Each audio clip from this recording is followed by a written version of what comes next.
So we know that former President Donald Trump is fighting indictments on several fronts. His most recent indictment, he was indicted by a federal grand jury on 4 counts related to efforts to overturn the results of the 2020 presidential election, according to court documents. Trump was charged with conspiracy to defraud the United States, witness tampering, conspiracy against the rights of citizens, and obstruction of and attempt to obstruct an official proceeding. So, these are serious charges. These are felony charges. And Donald Trump is in a battle right now. So, in addition to these federal charges, Trump is also facing criminal charges over the accounting of hush money payments in Manhattan, a defamation lawsuit filed by writer E. Jean Carroll, and a grand jury investigation in Georgia over his attempt to overturn the results of the 2020 presidential election in that state. Which brings us to Mr. Abrams. In the wake of the latest special counsel indictment of former President Trump, I'm going to say something that will be controversial. And I will have someone on the other side after I finish my argument. But I have come to conclude that Fani Willis, the Fulton County, Georgia District Attorney, looking into Trump's efforts to overturn the 2020 election results in that state, should drop her case against Trump now that the feds have indicted him for basically the same conduct. Now, she certainly has the legal right to move forward, but it's not the right thing to do. Hear me out. 2 main reasons. Number 1, the federal case now makes her case duplicative and unnecessary. And number 2, her case is already riddled with conflicts and political considerations. Her bringing this case, which it looks like is going to come down next week, is just bad for everyone. And I mean everyone. Let's start with Fani Willis's conduct up to this point. She's given more than 36 media interviews on the investigation. Even the judge overseeing the grand jury said she's, quote, on a national media almost nightly talking about the investigation. So just to put this all in perspective, Fani Willis is sucking up all the oxygen in the room currently and wants this to be a national watch party. She wants everybody to watch Georgia. And I get it. She wants to put her stamp on this proceeding, and she should. She's the district attorney. However, as Dan was saying, there are some flaws in the case. Let's go ahead and continue. And she repeatedly keeps hinting at the outcome as if it's almost a game. I'm not going to quite tell you, but don't worry. He's going to get indicted. The work is accomplished, and we're ready to go. I've made a commitment to the American people, but most importantly, the citizens of Fulton County, that we were going to be making some big decisions regarding the election investigation, and that I would do that before September the 1st of 2023, and I'm going to hold true to that commitment. The work is accomplished. I mean, we've been working for 2.5 years, and we're ready to go. The sheriff is doing something smart and making sure that the courthouse stays safe. I'm not willing to put any of the employees or the constituents that come to the courthouse in harm's way. It's obvious what she means by that, and her explanations for why it's taken 2.5 years to get here make little sense. No, actually, it makes plenty of sense, because this is part of the playbook when it comes to politics. Hold evidence until the right time. So we have an election next year, 2024 presidential election. So you see all these indictments coming out, and you may see more. So, Dan, you're right, but we know why it's taken so long and why the evidence has been set on. Go ahead and continue. The right to have your vote protected is a serious one. And so, I've told people many times I'm not going to be rushed. We are doing what is needed for justice. Rushed? With the special counsel, the delay is more easily understood. Attorney General Merrick Garland likely wasn't going to bring charges against Trump for trying to overturn the election. Even after the January 6th Commission's criminal referrals, it sure didn't seem that Garland was going to act on it, much to the frustration of many liberals. And then the documents case lands on his lap with the former president seemingly trying to prevent the DOJ from getting back highly sensitive government documents at Mar-a-Lago. At that point, Garland apparently feels he has to deal with it, and he eventually appoints a special counsel who then essentially takes it where he wants. That explains that delay. Jack Smith has only been investigating since November of last year. But what could possibly have taken Fani Willis this long? It took her a year to even request a special grand jury. Why?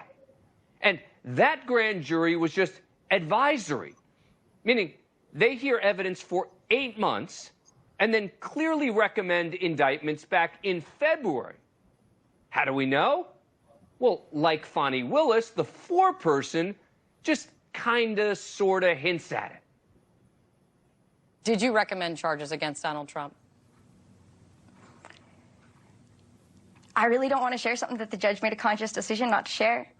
I will tell you that it was a process where we heard his name a lot. Okay. You almost hate these types of questions. These are the gotcha questions. These are the questions. And obviously they find these people that are willing to come on TV and make these statements that they already really know the answers to. So, and look at the faces, right? Look at the reporter on the left. Look how stoic and stone-faced she is. How, this is like just almost life or death to these people when it comes to Donald Trump. It's really ridiculous. And then look at the lady on the other side of the screen, on the right side. Look at her face. Like, she knows she wants to tell the information and she's being real smug about it. It's really irritating for people that are honest and can actually see through this fog. I mean, it's a complete and total joke. It's almost scripted, but go ahead and finish. We definitely heard a lot about former President Trump, and we definitely discussed him a lot in the room.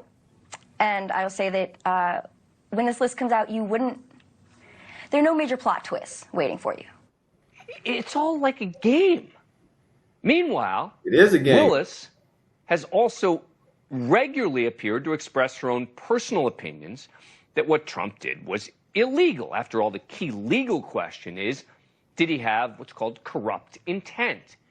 And she's made it clear that in Trump's call with Georgia Secretary of State Brad Raffensperger, where he asked him to find those 11,000 plus votes, that he had that corrupt intent. You look at facts to see, did they really have intent? Did they understand what they were doing? Detailed facts become important, like asking for a specific number and then going back to investigate and understand that number is just one more than the number that is needed. It lets you know that someone had a clear mind. They understood what they were doing. So if you know that, why has it taken 2.5 years? Thank you. It just feels like she's been milking this. And that's not all. She has also overtly politicized it.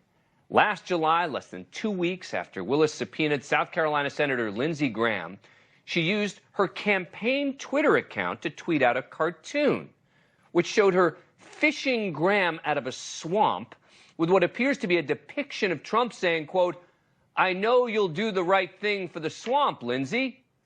All the while, her campaign was using the account to solicit donations. Can you imagine if that was a Republican prosecutor seemingly exploiting the subpoena, criminal subpoena, of a progressive liberal Democrat to solicit campaign donations?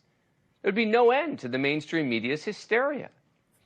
Accusations of political bias, etc. Now, this is a criminal case. And this wasn't the only time, by the way. Willis and her surrogates have referenced the Trump investigation to solicit followers, tweets, and donations for her campaign. Okay, so in a nutshell, this whole thing is total politics at its worst. Asking somebody to find votes is different than saying create some additional votes for me. This is really it's borderline insanity because people actually believe this. No one's rights were violated. People that vote. That doesn't even address the documented conflict of interest she had. Willis subpoenaed alleged fake elector Burt Jones, a Republican state senator who at the time of the subpoena was running for lieutenant governor. Willis then hosted a fundraiser for Jones's political opponent. Jones went on to win the election, but Fulton County Superior Court Judge Robert McBurney could not believe the actions of Willis. In a hearing, calling what she did a "what are you thinking" moment. And the court would have had every right to kick her off the entire investigation. But even if you don't think her actions alone up to this point warrant ending the investigation, most importantly, the new federal indictment makes Willis's case unnecessary.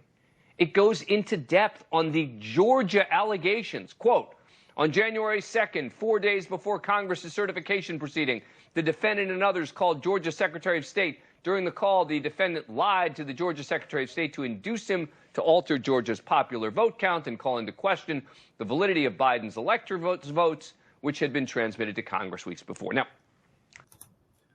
unnecessary. Exactly. Unnecessary. It's grandstanding. It's grandstanding. It's obviously she has her political aspirations, and that's fine. Most politicians do. However, it's really ridiculous, and it's really going to be a big, blow up when it comes to this case going off. It's going to continue to create divisiveness in the country. It's going to continue to have pit groups against others. It's actually could endanger people, have people in harm's way that are associated with this trial.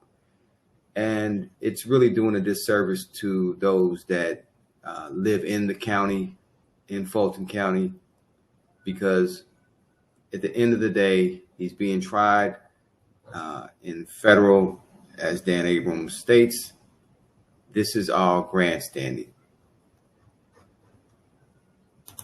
Why do we need another case brought on basically the same set of facts? Jack Smith goes state by state in the federal indictment, meticulously addressing conduct in those other states. So now, are all of those state prosecutors going to bring cases against Trump too? To be clear, that's different from charging, for example, in Michigan, as they've done, charging the actual fake electors. I'm talking about charging Donald Trump. Now, some argue that if Donald Trump is reelected, he couldn't make the state charges go away. They would be pardon-proof. Only the federal cases he could go away. That's true. But A, that's not a legitimate reason for a prosecutor to act. And B, there is no way that state trial is going to happen anytime soon if Donald Trump wins. The U.S. Supreme Court barely let Bill Clinton get sued while in office. They will not let a state prosecutor try the sitting president of the United States in a criminal case. Even the DOJ itself has a policy seeking to limit multiple prosecutions. It says, quote, the purpose of this policy is to protect persons charged with criminal conduct from the burdens associated with multiple prosecutions and punishments for substantially the same acts or prosecutions, to promote efficient utilization of department resources, and to promote coordination and cooperation between federal and state prosecutors. All right, guys. So you get the idea of what Dan is saying, and I hope that you got great information from this video. Make sure you guys subscribe, hit the notification bell, and share this video. and we'll see you next time on Blue Magic.